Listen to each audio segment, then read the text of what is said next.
keluarga adalah harta yang paling berharga. Tapi gimana kalau keluarga seperti neraka dan malah jadi sumber malapetaka?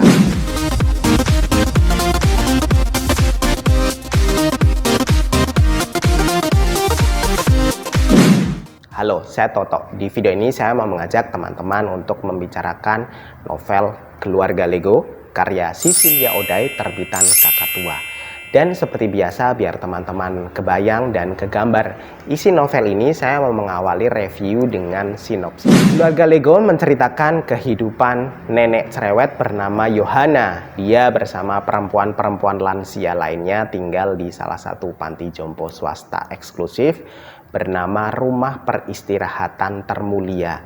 Di panti jompo ini Yohana punya teman satu kamar, yaitu Naomi. Sejak awal Naomi merasa nggak betah tinggal di panti jompo. Dia merasa panti jompo seperti neraka buatnya. Dia ingin keluar dan ingin kembali tinggal bersama keluarganya, tapi keluarganya nggak mau. Suatu hari Yohana menemukan iklan lowongan adopsi keluarga. Yang membuka iklan lowongan adopsi ini adalah Victor Yuda, seorang pengusaha muda lajang. Victor mencari orang yang bersedia dan berhasil lolos seleksi untuk diangkat dan diadopsi menjadi kakak, adik, atau orang tua baginya. Diam-diam Yohana mendaftarkan Naomi. Dia mengurus semua dokumen persyaratannya. Siapa sangka Naomi yang kelihatannya nggak qualified justru diterima dan diadopsi menjadi nenek bagi Victor Yuda. Kepergian Naomi membuat kehidupan Yohana terasa kosong dan hampa, bukan karena Naomi adalah teman akrabnya Yohana. Selama tinggal bersama, Yohana menganggap Naomi itu seperti hiburan buatnya. Melihat Naomi yang suka ngomel-ngomel gak jelas, yang pelupa parah, bahkan nama Yohana sendiri itu selalu lupa.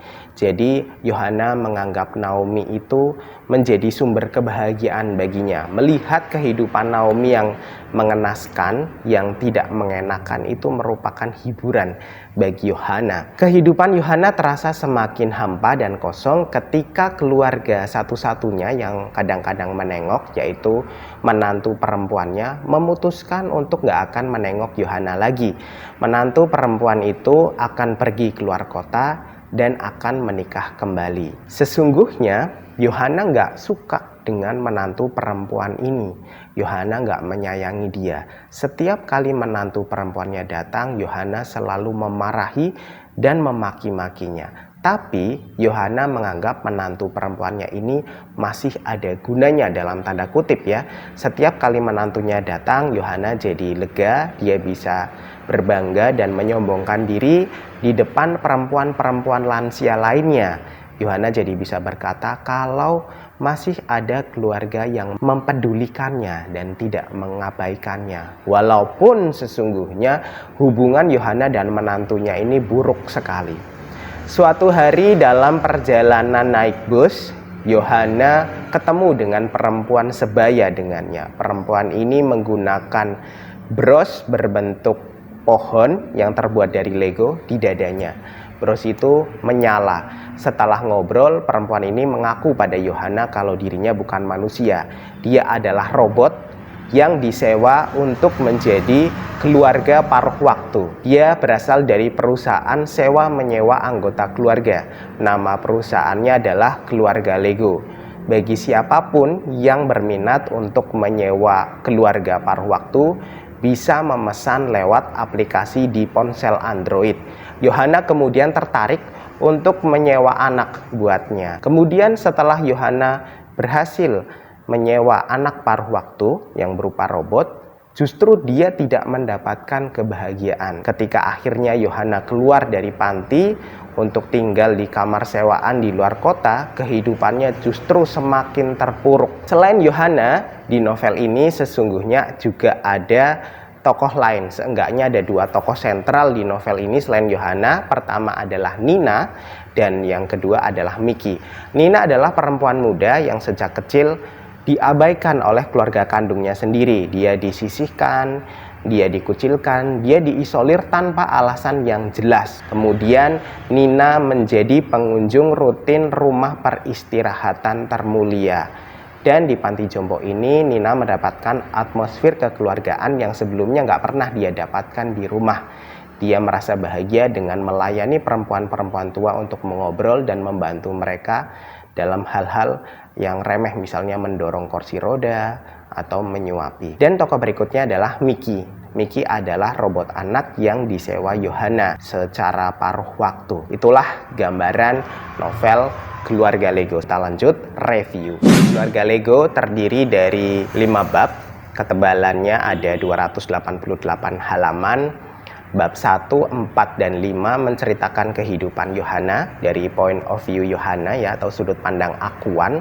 Sedangkan bab 2 menceritakan kehidupan Nina, bab 3 menceritakan kehidupan Miki. Nah, di bab yang menceritakan kehidupan Yohana, bab 1 terutama, saya merasa banyak tempat pengarang menggunakan bahasa yang lucu, yang kocak, walaupun ironis dan menyindir. Di banyak tempat saya seringkali ketawa, misalnya ketika Yohana mengantarkan Naomi untuk mengikuti seleksi menjadi keluarga adopsinya Victor Yuda. Di halaman 27 diceritakan, seorang petugas berkuncir kuda bertanya, apakah kami juga kandidat?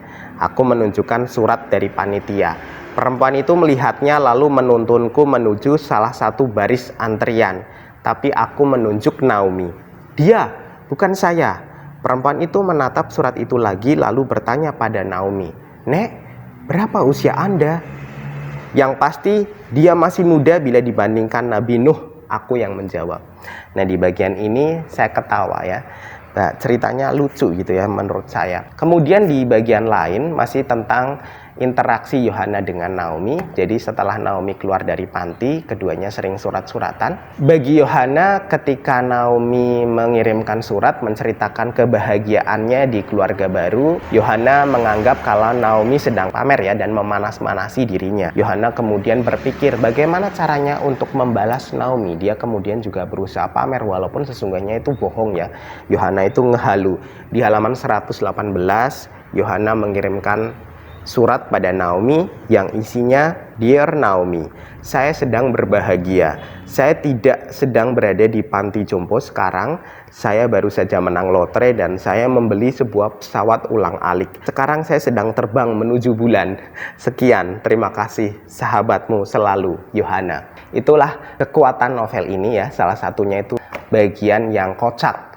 Tapi sayangnya bagian yang kocak itu hanya di bagian yang menceritakan kehidupan Yohana di bagian bab 1 dan bab 4. Tapi begitu masuk di bab 2, 3, kemudian sebagian bab 4, saya merasa pengarang ini seperti kurang fokus. Jadi ceritanya kesannya itu seperti kesana kemari gitu ya. Dalam bahasa Jawa itu ngrambyang atau ngoyoworo gitu. Berbeda dengan bab sebelumnya, di bab-bab ini ceritanya memang muram gitu. Tapi saya cenderung merasa nggak nyaman untuk membacanya.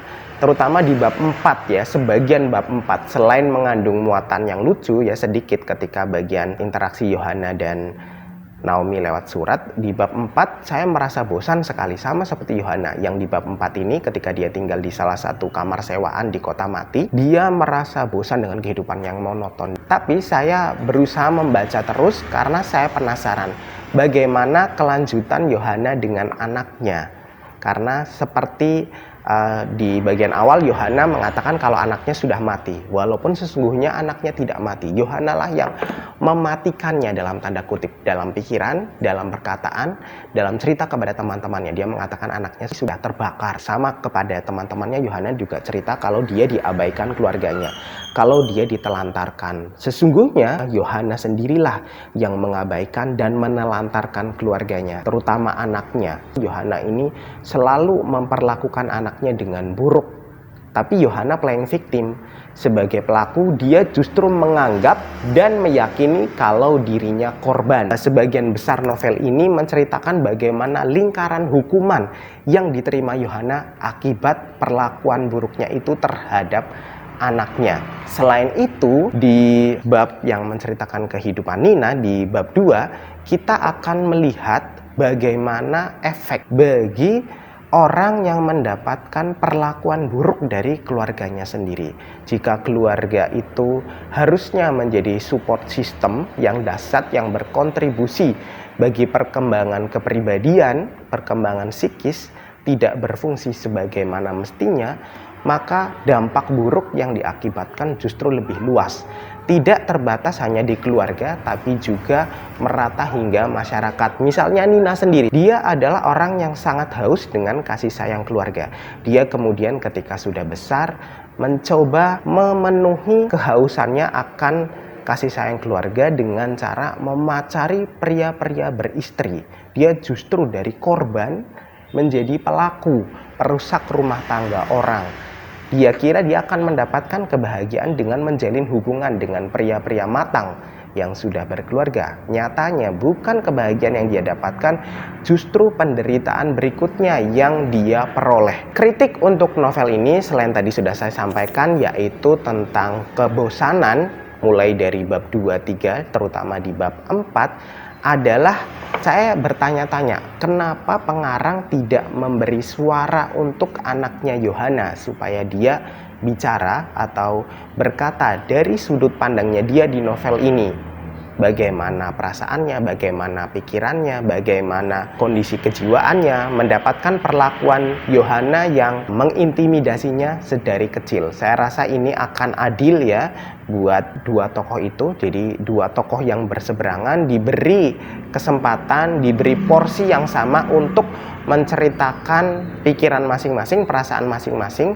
Jadi dengan demikian pembaca akan bisa menilai lebih jauh secara berimbang mana sesungguhnya yang benar, mana juga sesungguhnya yang salah, dan bagaimana seharusnya kita menyikapi hal tersebut. Nah, dengan cerita, dengan kualitas, dengan kritik untuk novel ini, saya ngasih rating 3,5 dari 5 bintang untuk Keluarga Lego. Buat teman-teman yang berminat untuk memiliki novel ini, teman-teman bisa meluncur ke link yang sudah saya cantumkan di kolom deskripsi. Terima kasih sudah nonton video ini sampai habis. Semoga bermanfaat. If you like my content, please subscribe. Kita ketemu di video berikutnya. Bye!